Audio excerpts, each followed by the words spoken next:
Hi hello ನಮಸ್ಕಾರ ಎಲ್ರಿಗೂ welcome to Deeps kitchen. Hello friends, ಹೇಗಿದ್ದೀರಾ ಎಲ್ಲ?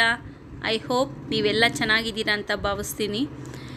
ಇವತ್ತು ನಾವು ವಾಂಗಿಬಾತ್ ಗೊಜ್ಜು ಆಲ್ರೆಡಿ ನಾನು ವಾಂಗಿಬಾತ್ ಪೌಡರ್ ಹೇಗೆ ಮಾಡೋದು ಅಂತ ಅಪ್ಲೋಡ್ ಮಾಡಿದ್ದೀನಿ ಫ್ರೆಂಡ್ಸ್. ಬೇಗ ಹೋಗಿ ನೋಡ್ಕೊಂಬನ್ನಿ, ಇನ್ನೂ ಯಾರೆಲ್ಲ ನೋಡಿಲ್ಲ ಅಂದರೆ ನೋಡ್ಕೊಂಬನ್ನಿ. ಈಗ ವಾಂಗಿಬಾತ್ ಗೊಜ್ಜು ಹೇಗೆ ಮಾಡೋದು ಅಂತ ನೋಡೋಣ ಫ್ರೆಂಡ್ಸ್. ನೋಡಿ, ಈಗಾಗಲೇ ವಾಂಗಿಬಾತ್ ಗೊಜ್ಜು ಮಾಡಿ ನೋಡಿ ರೈಸ್ಗೆ ಕಲಸಿದ್ದೀನಿ. ನೋಡಿ ಎಷ್ಟು ಚೆನ್ನಾಗಿ ಕಲರ್ಫುಲ್ಲಾಗಿ ಇದೆ, ಯಾವುದೇ ಹೋಟೆಲ್ಗೇನು ಕಮ್ಮಿ ಇಲ್ಲ. ಸೊ ಈಗ ನೋಡೋಣ, ಈಗ ವಾಂಗಿಬಾತ್ ಗೊಜ್ಜು ಹೇಗೆ ಮಾಡೋದು ಅಂತ ನೋಡೋಣ. ಫಸ್ಟು ಒಂದು ಬಾಣಲಿಗೆ ಒಂದು 5-6 ಸ್ಪೂನಷ್ಟು ಎಣ್ಣೆನ ಹಾಕ್ಕೊಳ್ಳಿ. ಎಣ್ಣೆ ಕಾದ ನಂತರ 1-2-3 ಬ್ಯಾಡಗೆ ಮೆಣಸಿನ್ಕಾಯಿನ ಹಾಕ್ಕೊಂಡು ಒಂದು ದಪ್ಪ ಗಾತ್ರದ ಈರುಳ್ಳಿಯನ್ನು ಚಿಕ್ಕ ಸ್ಲೈಸಸ್ ಆಗಿ ಕಟ್ ಮಾಡಿಕೊಂಡು ಅದಕ್ಕೆ ಹಾಕ್ಕೊಳ್ಳಿ.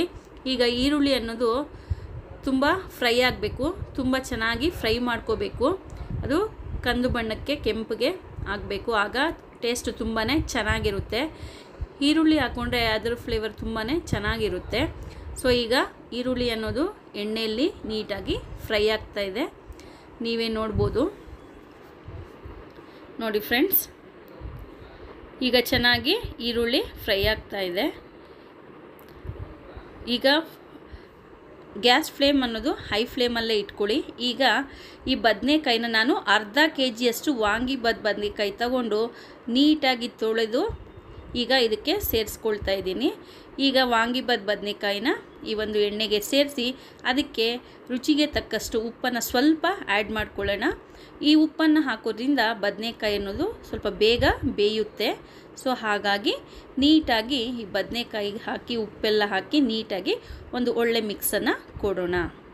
ನೋಡಿ, ಈ ಥರ ಚೆನ್ನಾಗಿ ಮಿಕ್ಸ್ ಮಾಡ್ಕೋಬೇಕು. ಈಗ ಬದನೆಕಾಯಿ ಅನ್ನೋದು ಚೆನ್ನಾಗಿ ಬೇಯಬೇಕು ಫ್ರೆಂಡ್ಸ್. ಒಂದು ಅರ್ಧ-ಮುಕ್ಕಾಲು ಭಾಗದಷ್ಟಾದರೂ ನೀಟಾಗಿ ಬೇಯಬೇಕು. ಈಗ ನೋಡಿ, ಎಣ್ಣೆ ಚೆನ್ನಾಗಿ ಕಾದಿದೆ, ಈರುಳ್ಳಿನೂ ಚೆನ್ನಾಗಿ ಫ್ರೈ ಆಗಿದೆ. ಸೊ ಈಗ ಬದನೆಕಾಯಿನೂ ನೀಟಾಗಿ ಫ್ರೈ ಆಗ್ತಾಯಿದೆ. ನೋಡಿ, ಈಗ ನೋಡಿ ಕಲಿಸ್ತಾ ಇದ್ದೀನಿ. ಇವಾಗ ಒಂದು ಅರ್ಧ-ಮುಕ್ಕಾಲು ಭಾಗದಷ್ಟು ಬದನೆಕಾಯಿ ಬೆಂದಿದೆ. ಈಗ ನಾನು ಒಂದು ಜಾಮೂನ್ ಟೊಮೆಟೋನ ಆ್ಯಡ್ ಮಾಡ್ತಾಯಿದ್ದೀನಿ ಫ್ರೆಂಡ್ಸ್. ಈಗ ಟೊಮೆಟೋವನ್ನು ಆ್ಯಡ್ ಮಾಡಿ ಅದನ್ನು ನೀಟಾಗಿ ಅದನ್ನು ನಾವು ಕಲಿಸ್ಕೋಬೇಕಾಗುತ್ತೆ. ನೋಡಿ, ನೀಟಾಗಿ ಮಿಕ್ಸ್ ಮಾಡ್ಕೋಬೇಕು. ಕೆಲವೊಬ್ಬರು ವಾಂಗಿಬಾತ್ಗೆ ಹುಣಸೆಹಣ್ಣು ಸಹ ಬಳಸ್ಕೊಳ್ತಾರೆ, ಬಟ್ ನಾನು ಹುಣಸೆಹಣ್ಣನ್ನು ಬಳಸ್ತಾ ಇಲ್ಲ. ನಾನು ಒಂದು ಟೊಮೆಟೋನ ಸೇರಿಸ್ಕೊಂಡಿದ್ದೀನಿ. ಸೊ ಈಗ ನೀಟಾಗಿ ಇದನ್ನು ಒಳ್ಳೆ ಮಿಕ್ಸನ್ನು ಕೊಡೋಣ. ಈಗ ಅದು ಚೆನ್ನಾಗಿ ಬೇಯಬೇಕು ಫ್ರೆಂಡ್ಸ್. ನೋಡಿ, ಈಗ ಚೆನ್ನಾಗಿ ಬೇಯಬೇಕು. ಈಗ ಉಪ್ಪು ಇನ್ನೂ ಸ್ವಲ್ಪ ಬೇಕು ಅಂದರೆ ಒಂಚೂರು ಹಾಕ್ಕೋಬೋದು, ಇಂಗು ಸ್ವಲ್ಪ ಹಾಕ್ಕೋಬೋದು.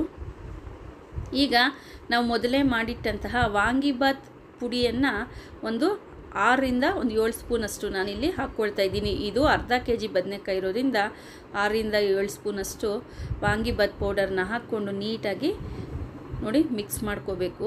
ನೋಡಿ, ಈಗ ಎಣ್ಣೆ ಎಲ್ಲ ನೀಟಾಗಿ ಬಿಡ್ತಾ ಇದೆ ಫ್ರೆಂಡ್ಸ್. ನೋಡಿ, ಈಗ ಎಷ್ಟು ಚೆನ್ನಾಗಿ ವಾಂಗಿಬಾತ್ ಗೊಜ್ಜು ಅನ್ನೋದು ರೆಡಿಯಾಗಿದೆ, ನೀವೇ ನೋಡ್ಬೋದು. ನೋಡಿ ಎಷ್ಟು ಚೆನ್ನಾಗಿ ಕಲರ್ಫುಲ್ಲಾಗಿ ಕಾಣಿಸ್ತಾ ಇದೆ. ನೀವು ಒಮ್ಮೆ ಮನೆಯಲ್ಲಿ ಟ್ರೈ ಮಾಡಿ ಫ್ರೆಂಡ್ಸ್, ತುಂಬಾ ಚೆನ್ನಾಗಿರುತ್ತೆ. ವಾಂಗಿಬಾತ್ ಲಂಚ್ ಬಾಕ್ಸ್ಗೆಲ್ಲ ತುಂಬಾ ಟೇಸ್ಟಿಯಾಗಿರುತ್ತೆ. ನೋಡಿ, ಈಗ ನಾನು ವೈಟ್ ರೈಸ್ ಮಾಡಿಟ್ಕೊಂಡಿದ್ದೆ. ಸೊ ಬಿಸಿ ಬಿಸಿ ವಾಂಗಿಬಾತ್ ರೆಡಿಯಾಗಿದೆ. ಲಂಚ್ ಬಾಕ್ಸ್ಗೆ ತುಂಬಾ ಬ್ರೇಕ್ಫಾಸ್ಟ್ಗೆ ಒಳ್ಳೆ ರೆಸಿಪಿ ಅಂತಲೇ ನಾವು ಹೇಳ್ಬೋದು. ಈಗ ಬಿಸಿ ಬಿಸಿಯಾದಂತಹ ವಾಂಗಿಬಾತ್ ರೆಡಿಯಾಗಿದೆ, ರೆಡಿ ಟು ಈಟ್ ಅನ್ನಂಗೆ ರೆಡಿಯಾಗಿದೆ. ನೋಡಿ ಎಷ್ಟು ಕಲರ್ಫುಲ್ಲಾಗಿ ಚೆನ್ನಾಗಿ ಇದೆ. ಸೊ ಇನ್ನೂ ಯಾರೆಲ್ಲ ನನ್ನ ಚಾನಲ್ಗೆ ಸಬ್ಸ್ಕ್ರೈಬ್ ಆಗಿಲ್ವೋ ದಯವಿಟ್ಟು ಸಬ್ಸ್ಕ್ರೈಬ್ ಮಾಡ್ಕೊಳ್ಳಿ. ಪಕ್ಕದಲ್ಲಿರ್ತಕ್ಕಂತಹ ಬೆಲ್ಲೈಕನ್ನು ಪ್ರೆಸ್ ಮಾಡಿ. Thanks for watching. ಬಾಯ್.